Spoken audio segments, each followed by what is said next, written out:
guys, welcome back to the Arsenal podcast, and right here to you, I'm bringing you up a lot of news today. This is going to be a very, very long podcast. I think relatively, I would think that this podcast would run more than 30 minutes because, like I said, there are a lot of stuff happened right after the Oxford game or right after the last video that I did.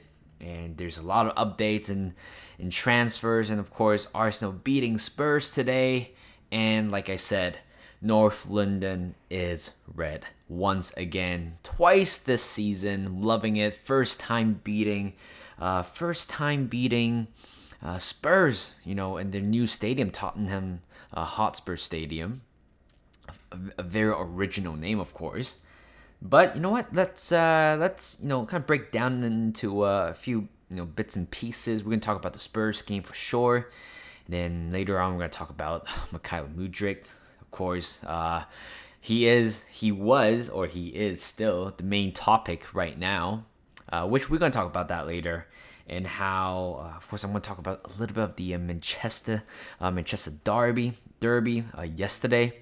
And how that, the game yesterday, Derby's game, and North London Derby, how they're going to impact both United and also Arsenal. Because, like I said, one of the biggest game of the year. So let's jump into, the Spurs game today. Starting 11, honestly, it was, again, not a surprise. It is going to be like that. And, one notable change from the bench was El Neni coming off, actually. Apparently, he picked up a knock during training. And Matt Smith, again, the invisible player, it's back in the bench once again. I don't know how many times he had made the bench, but not actually coming onto the pitch and play at all. But yeah, there was no concern about it because this is how we usually play, right? Of course, I don't know if the whole transfer saga surrounding Mudryk affect Arsenal player at all. I think they were expecting somebody coming in very soon, but fortunately that was not the case. But instead we have to stick with whatever we have so far. Whatever we have on the pitch. Again, it was a perfect front three for me so far. Saka, Martinelli, and also Nketiah, Martin Odegaard, and also sitting in the middle was Partey and also Granit Xhaka. Usual back four again. At this point, Zinchenko has been playing very well since he came back from the injury. I would definitely not want to drop him at this point. The fact that he has been so influential throughout the whole game was very good. Of course, he did. There are few scary moment, of course, with his missed passes and misjudgment. But honestly, in general, when he was on the ball the majority of the time, I think he was very good, very composed as well. The fact that he can actually pick pockets of spaces in between defenders and also midfielders to find Granit Xhaka, Nketiah, or even Martinelli was very impressive. I think that's some sort of progressive passes that we're looking for, to be honest. I think as a back four, one of your best attributes probably could be your passing skills, your progressive passes, because again, I know there are quite a lot of defenders out there. They relatively want to play a much safer pass, but instead a progressive pass for the way how Arsenal play, it's always different. It's always something that what we want to achieve.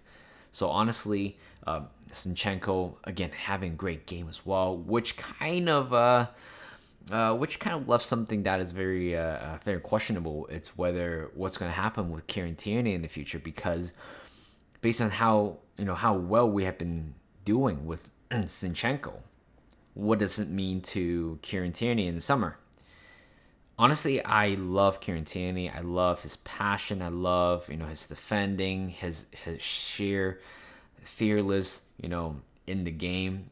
But based on the fact that he is not that type of player that Arteta was investing on.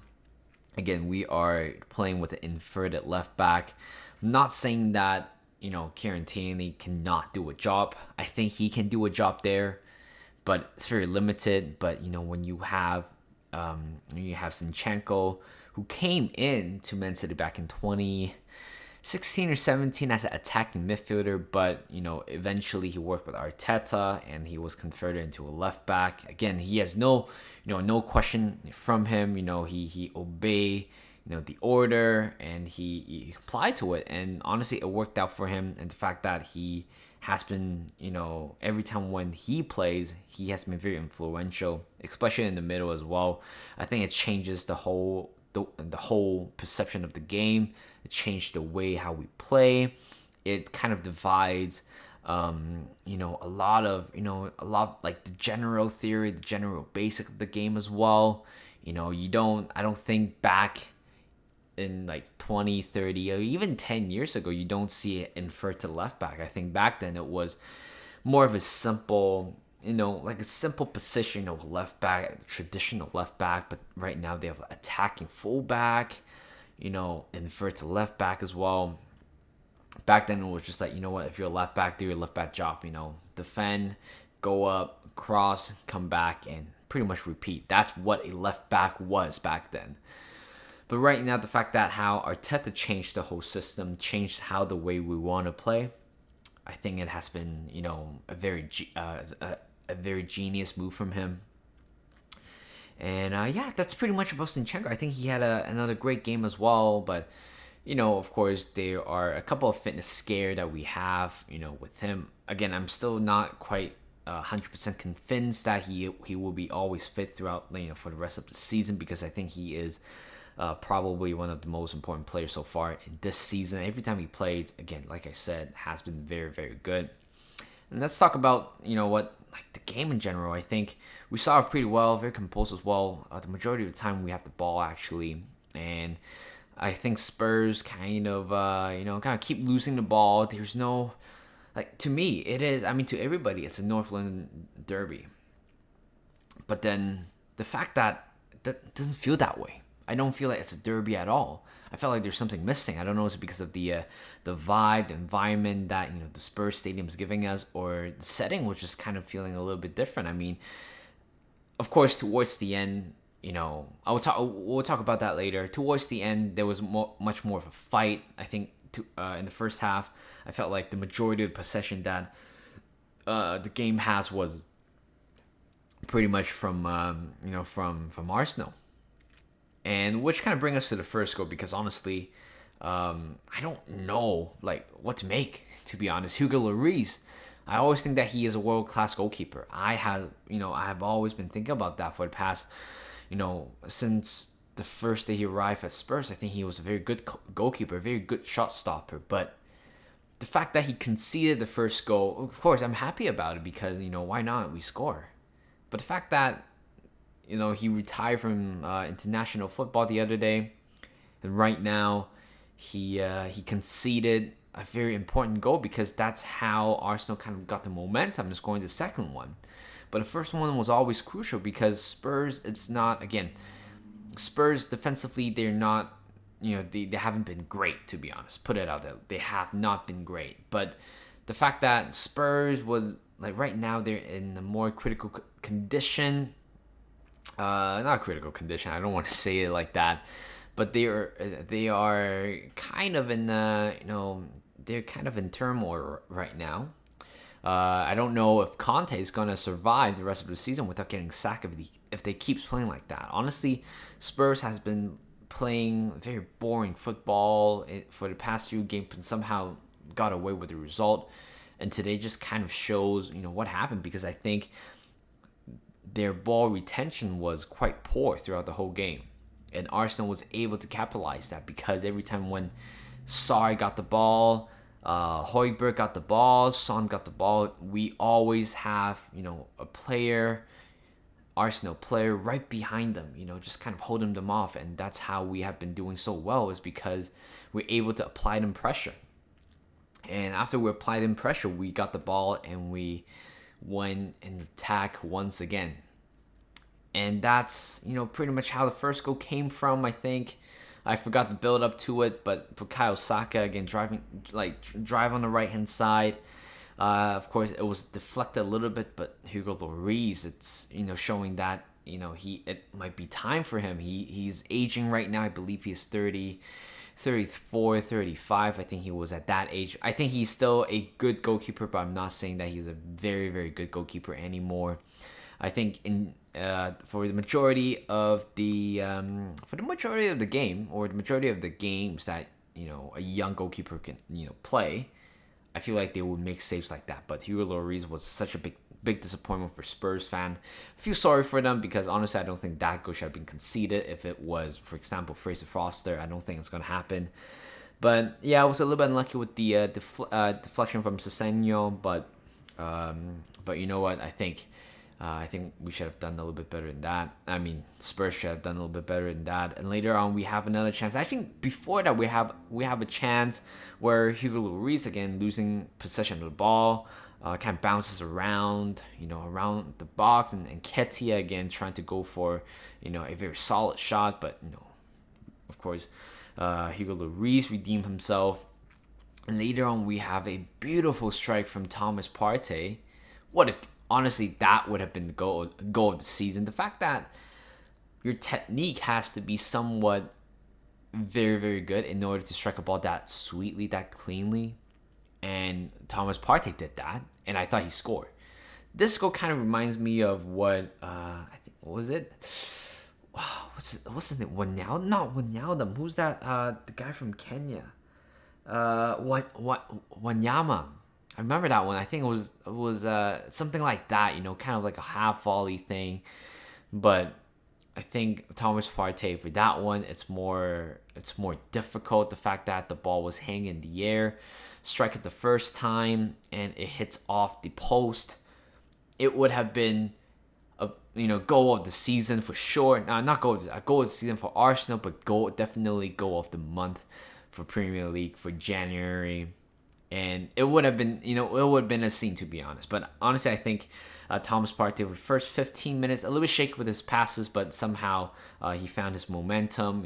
Got that clean strike as well.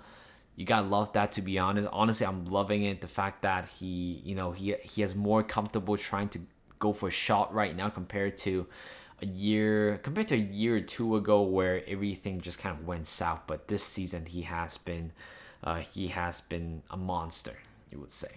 And the first half was pretty much playing out like that. I don't think there's anything special.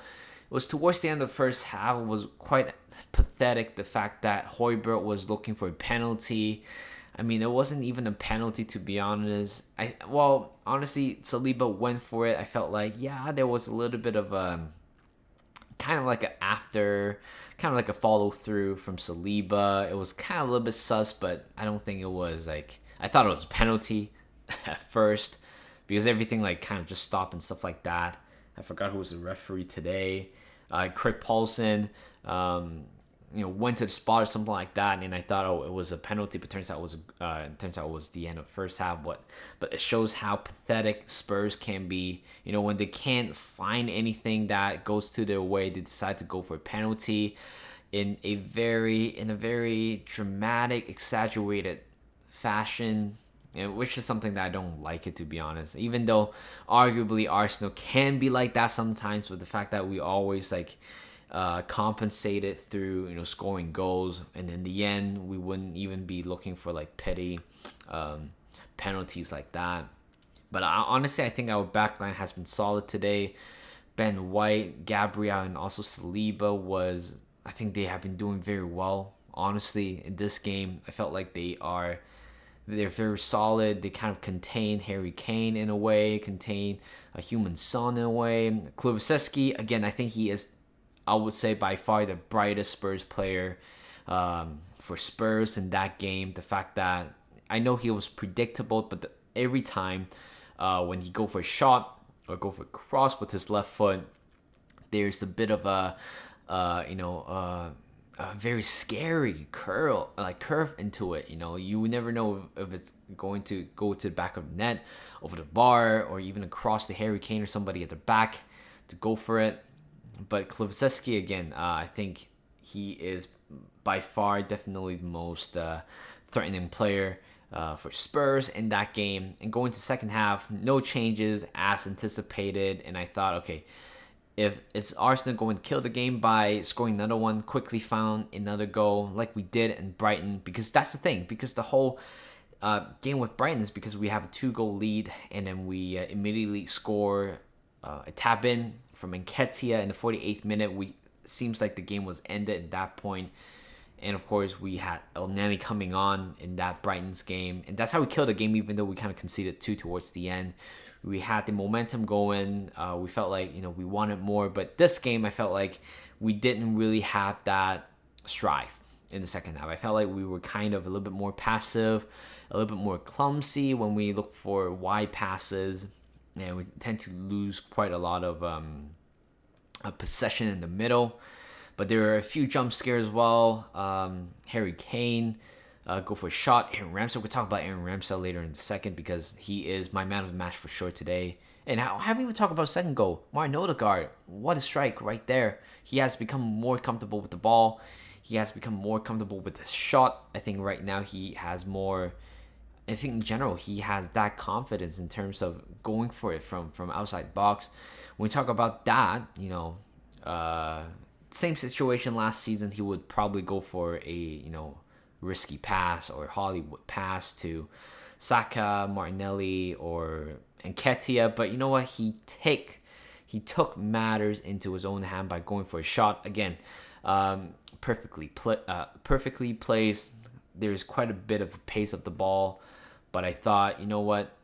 Martin Odegaard it's transforming to a complete attacking midfielder where he tracks back, good passes, good skills, good vision, and again a goal scoring machine as well, which is what a contemporary or even conventional attacking midfielder is all about. It's having all the tools that you need, and of course the only tools that he's lacking is probably his weak foot and also his pace. I don't think it's that fast, but with the skills, he kind of compensated that. But that was a lovely strike from Martin Odegaard.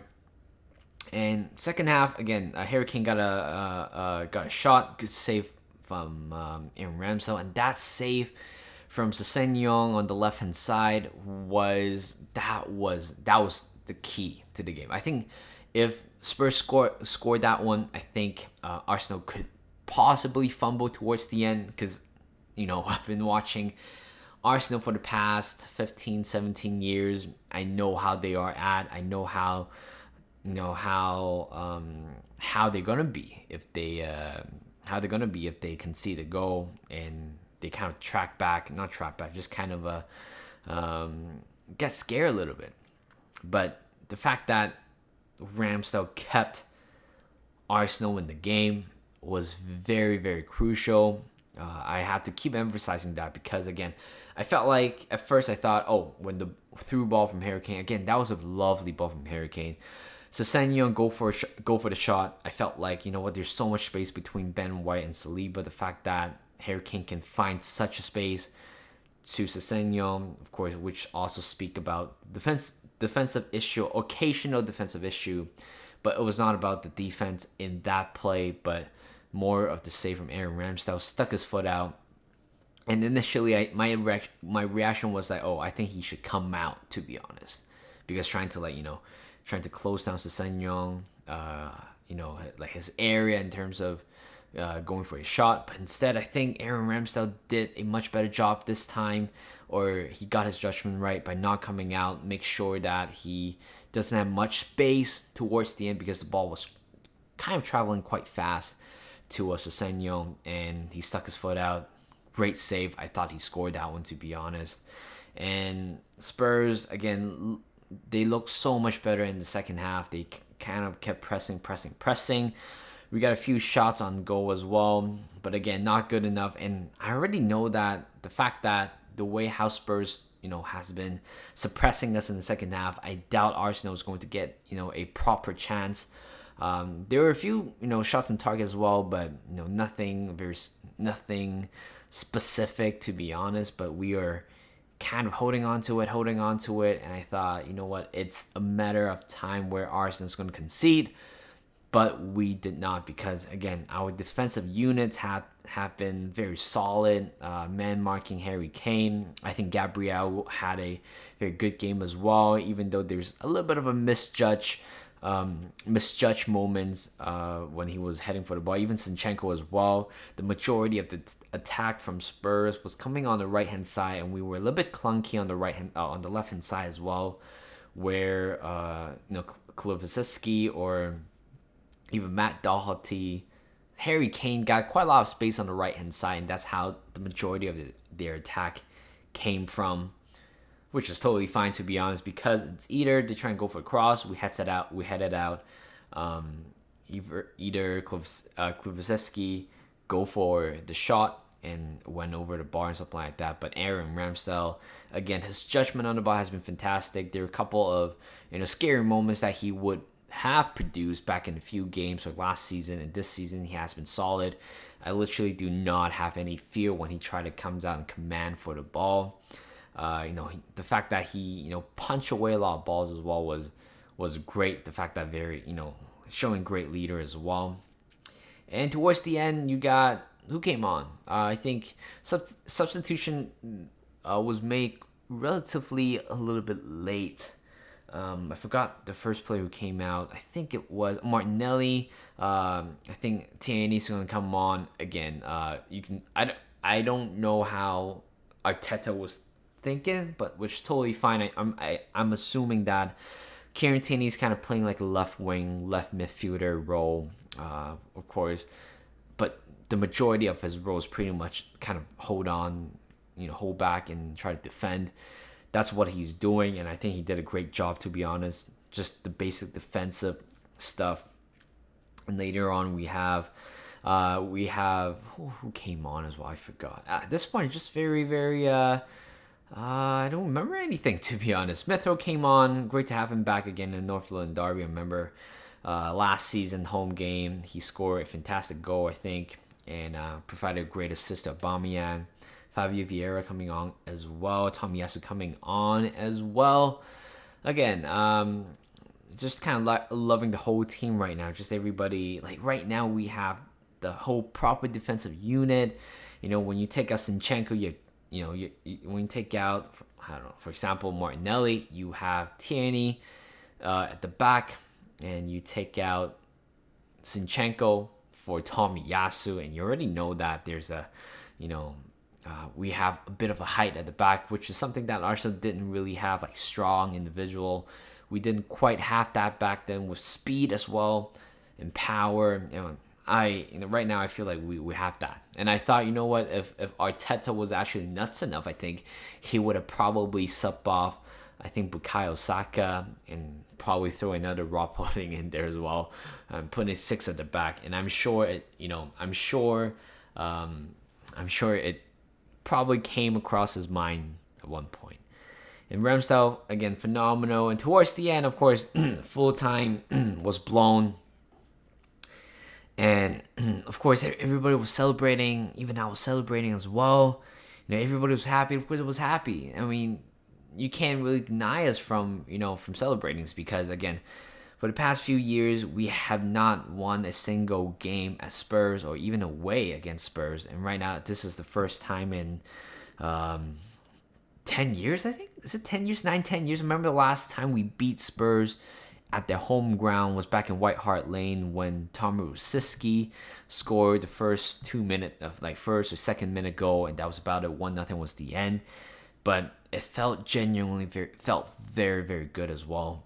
And then later on, the whole thing, whichever dickhead that came out and kicked Aaron Ramsdale at the back, just why would you do that? It's a game of football. That's what Ramsdale said in his interview right after the kick. It's just a game of football because, again, it's part of the game, right? It's part of the game where you're just kind of digging against an opposition fan or player, but you don't come on and take that personally and try to kick somebody or you're trying to assault somebody.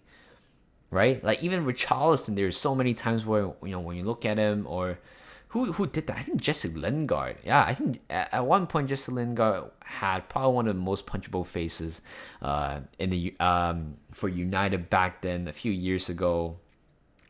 Of course, I was like, oh my god, this guy irritated me.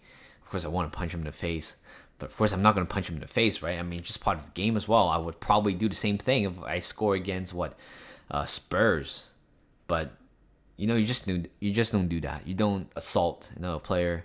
I hope people or I hope authority security is gonna find that person and give him a penalty. Not just a penalty. I think it's just suspension, indefinitely. I don't know. I don't know about that, but definitely I don't think he should be allowed to be in the stadium once again in this season. I think that was a very shitty thing to do to another human being, especially it's just a game of football. When you look back about like this game from 5 years ago, you probably wouldn't even think about it, to be honest. So whoever did that was a dickhead. Please call him out, post him on social media, find this guy, and make sure he has the right consequences. But the fact that I think after that, all the players were running towards to the Arsenal fans on the other side of the pitch, celebrating, cheering, and everything. It gave me goosebumps. I don't remember the last time where we did that. I don't remember the last time we did that. Cheering, celebrating at the Spurs Stadium in front of the Arsenal fans. I don't remember that. I was like 13, 14. Games were happening in the middle of the night in Hong Kong, right now in Canada. Of course, the time zone was much different, but the fact that the unity, solidarity, brotherhood, anything about that, anything about, striking community with Arsenal has been, giving me a tear of joy at the moment. I don't remember the last time where Arsenal was this united for a while. And I was certainly a little bit choked up, but it's just part of the game. Loving it, and we move. And right now we're 8 points clear off the top of the table, thanks to United beating Man City. Honestly, for me, I think the best result would have been a draw. I would think, but you know what? If United win, sure. Kind of pull.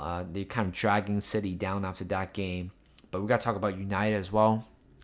I think United has been phenomenal for the past 11 or 10 home league games. I don't think they've lost, right? If I'm correct, I don't think they have lost.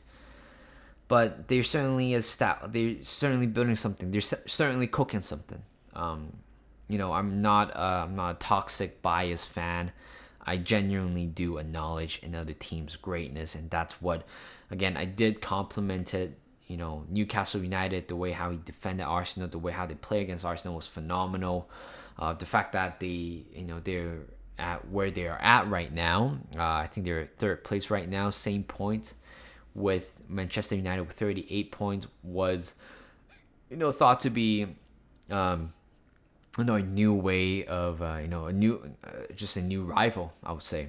But United against City's game. It's funny. I woke up at 4:30. I watched the first 5 minutes, went back to sleep. When I woke up, it was 77 minute. I think Jack Grealish scored the first goal. And with 13 minutes play, 2 minutes later, United scores that very controversial, offside goal.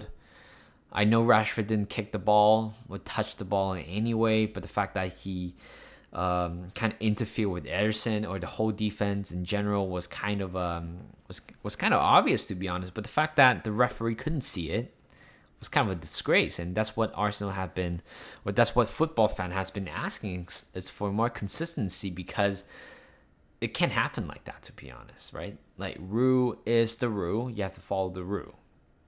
And I know some of the United fan admitted it should have been disallowed, but of course they don't care because they won the game, because that was the equalizer, right? Of course, I saw a lot of people having a meltdown, but the fact that if United have the opportunity, had the chance, have the ability to make a comeback just like that, which shows they're a good team. I don't care if it's disallowed or not, but the fact that whether the goal stands or not, right? But the fact that they made a comeback, showing a great mentality to make a comeback, show how great of a team, or how better the team they have made under Eric Ten Hag.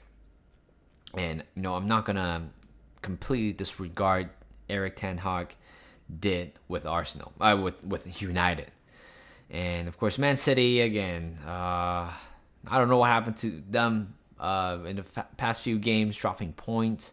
Haaland certainly not doing any favor at the moment, but just kind of part of the game, I guess.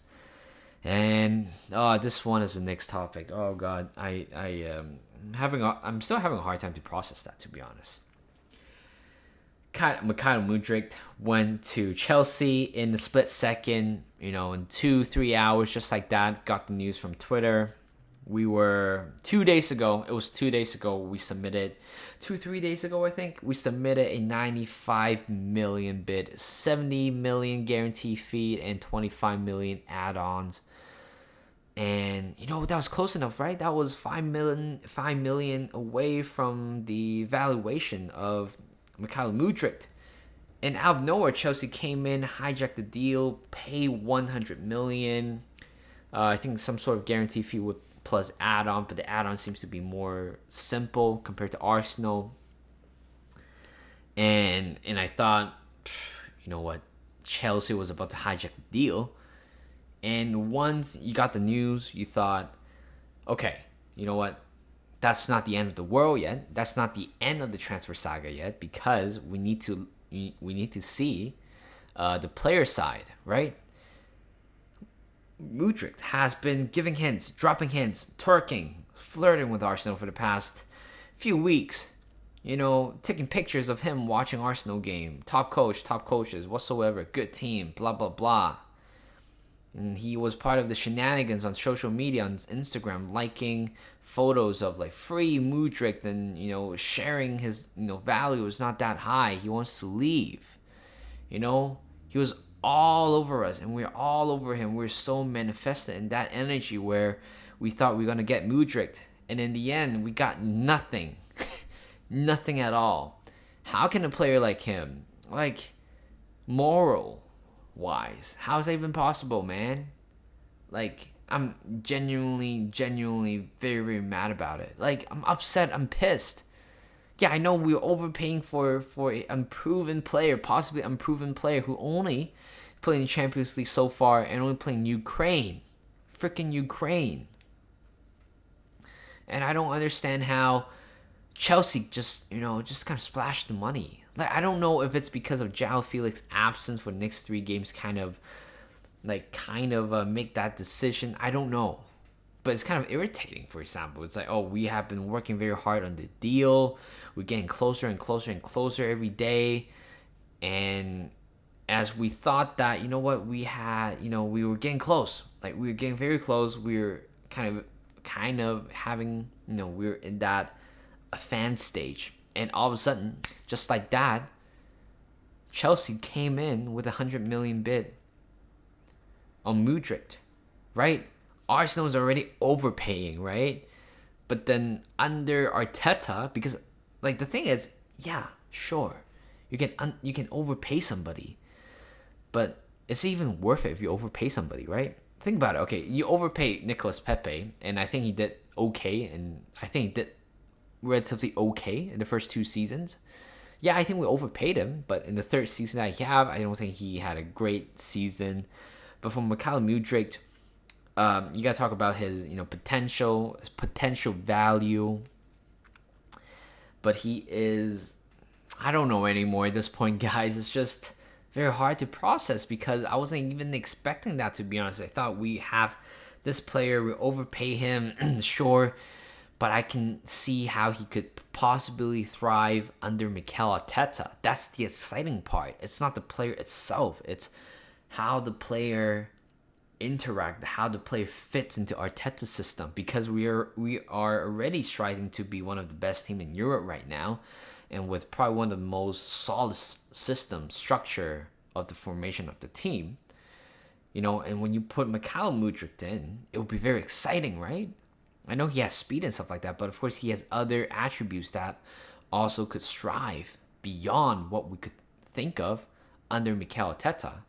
And just like that, Chelsea just kind of splashed the money in. I don't know how much they've spent, 500 million so far in the past two transfer window. They already spent close to 30 million this transfer window.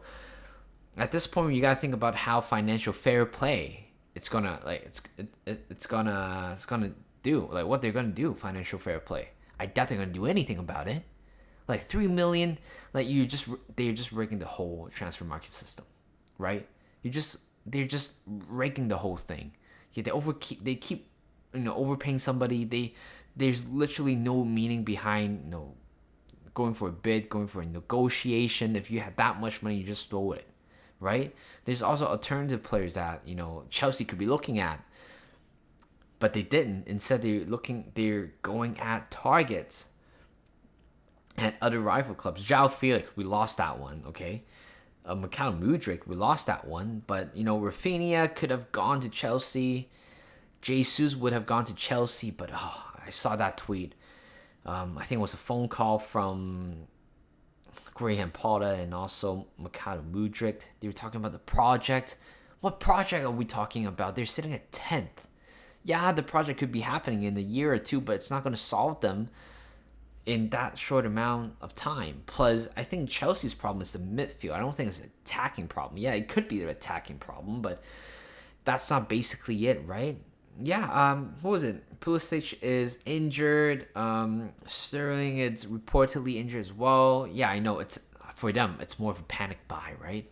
And I thought, okay, they're not gonna Chelsea's not gonna go into the bidding war with Arsenal unless they can convince Mikhail Mudryk. Yeah, sure, we can convince him, right? Double the pay, just like that. Boom, 7+ year contract. You don't see that in football, right? 7+ year contract.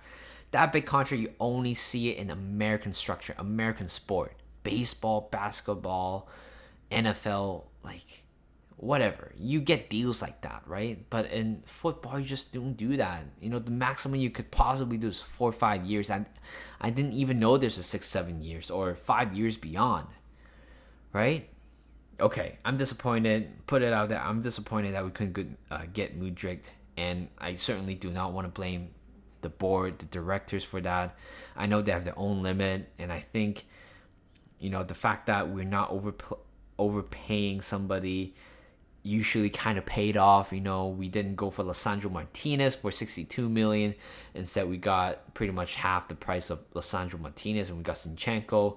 We could have got Dusan Vlahovic, but we got Jesus. We have this type of good deals that we have. So I certainly believe in Edu, in Arteta, and the board in general. If they think they're overpaying the players, sure, we can move on. But the problem that I have right now is that fact that we have been so manifested with Mikhail Mudryk.